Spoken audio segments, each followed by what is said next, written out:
SPS telah melaksanakan program pemagangan selama setahun.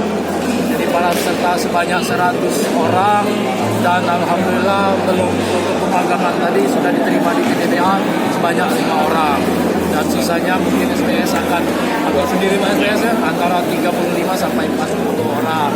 Jadi artinya sudah 60, sisa 60% lagi, artinya sudah 40% sudah terakomodir di tenaga kerja. Alhamdulillah ini program yang sangat baik sekali dalam rangka menciptakan lapangan pekerjaan.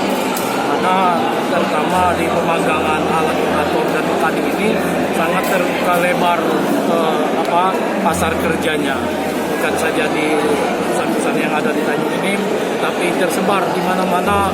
Kesempatan untuk bekerja di bidang operator dan mekanik ini sangat luar biasa. Jadi saya berharap pada perusahaan-perusahaan untuk selalu mengadakan kegiatan-kegiatan pemagangan seperti ini yang semuanya mendukung visi dan misi Kabupaten Muara Enim untuk rakyat dalam rangka penyelenggaraan